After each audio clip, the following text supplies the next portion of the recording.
In the annals of cinematic history, few frames shine with the same enduring, transformative magic as the opening of Snow White and the Seven Dwarfs, released in 1937. It was not merely a film, it was a chasm bridged, a luminous leap from the known world of black and white live action into a realm where colors sang, animals conversed, and emotions were painted with light. Walt Disney's audacious gamble, derided as Disney's folly by industry skeptics, became the cornerstone of an empire and the DNA of an art form. More than the first full-length animated feature, Snow White is the primal fairy tale of animation itself, a story of artistic innocence, the perils of vanity, the warmth of found family, and the triumphant power of a dream that refused to be poisoned.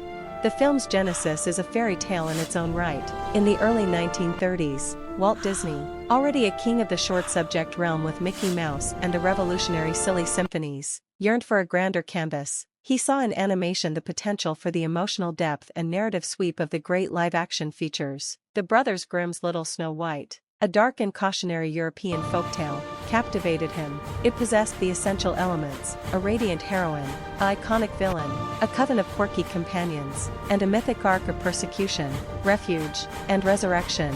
But Walt's genius lay not in mere adaptation, but in alchemy. He softened the grim brutality. The Queen's ordered death of Snow White, for instance, becomes a command to fetch her heart in a jeweled box, a chilling but slightly less visceral directive, and injected a spirit of Americana and heartfelt sentimentality that would become the Disney signature.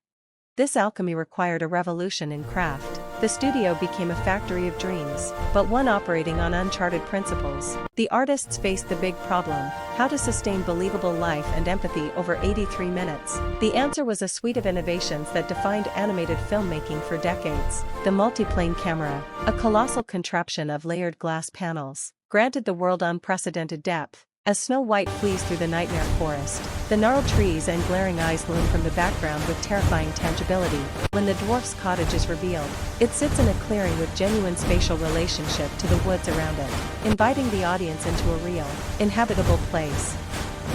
Most crucially, the animators pioneered the art of character animation as performance. Snow White herself, animated largely by Hamilton Luske with reference to live-action footage of dancer Marge Champion, then Belcher, was a breakthrough in realistic human movement and expressive grace. Her design, the porcelain skin, the ebony hair, the wide, doe-like eyes, set the archetype for Disney heroines for generations. Yet, the true stroke of creative brilliance lay in the realization that the most captivating characters might not be the archetypal leads, but the supporting cast. The Seven Dwarfs were not just seven little men. They were seven distinct personalities, each a monument to the power of animation to convey character through design, movement, and voice. From the melancholic orbits under Doc's bristly eyebrows to the tremulous jiggling of Bashful's entire form, from Sleepy's languid, melting posture to Grumpy's rigid, choppy strides of indignation, they were masterclasses in visual comedy and heartfelt personality. Grumpy, in particular, undergoes one of cinema's most satisfying arcs, his crusty exterior slowly cracking to reveal a fiercely protective core, all without a single line of overt dialogue about his change of heart.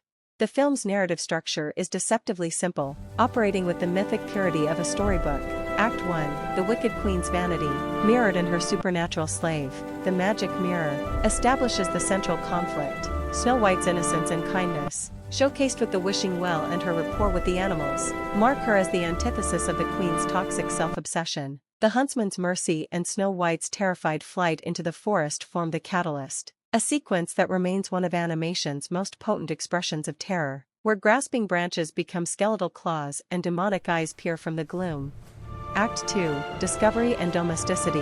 The cleansing of the dwarf's cottage is a symphony of choreographed chaos, uniting Snow White with her animal helpers in a display of communal industry that wins over the skeptical dwarfs. The heart of the film beats here, in the cozy warmth of the evening at the cottage. Whistle while you work, hi-ho, and the silly song are not mere musical interludes, they are the soundtrack of bonding, of a fractured princess and a group of social outlaws forging a family. This domestic idol is the sanctuary the world has denied them all, making the Queen's intrusion all the more vile.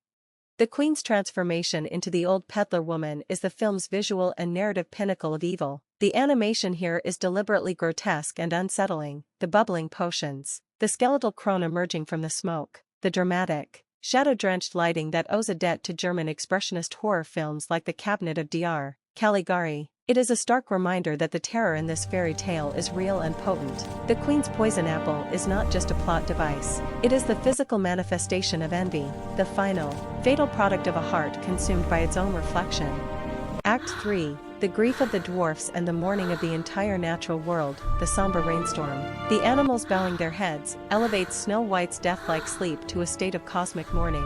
The pursuit and destruction of the witch is a swift, brutal, and cathartic justice, delivered by the forces of nature, the storm, the precarious cliff she sought to defy. The prince's return, foreshadowed in the opening, completes the circle.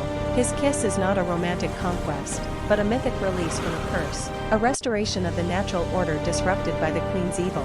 The final ascent to the castle in the clouds is a transcendent move from the earthy, wooden realm of the dwarfs to a celestial, spiritual plane, symbolizing the triumph of love and purity over death and decay.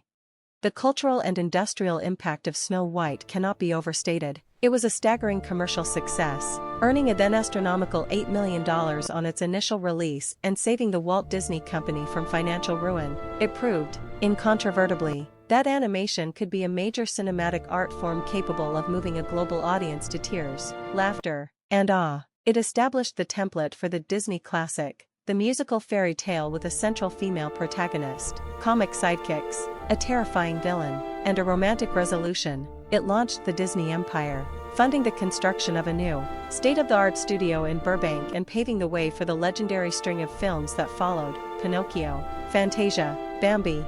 Yet, to view Snow White solely through a contemporary critical lens is to risk missing its profound historical context and inherent power. Modern critiques rightly note Snow White's passivity, her identity defined largely by her domesticity and her fate awaiting a man's kiss. The dwarfs, while individually charming, can be seen as a homogeneous unit of mining laborers cared for by a maternal figure. These readings are valid, but they exist outside the film's 1937 reality. For its Depression-era audience, Snow White's kindness, resilience, and ability to create a warm, clean, and musical home in the wilderness was not a regressive stereotype, but a potent fantasy of order and comfort in a chaotic world. The dwarfs represented the everyman, hardworking, good-hearted, and in need of a little guidance and grace. The film offered a vision of communal harmony, where even the grumpiest heart could be softened by care, and where evil, no matter how powerful, was ultimately self-destructive.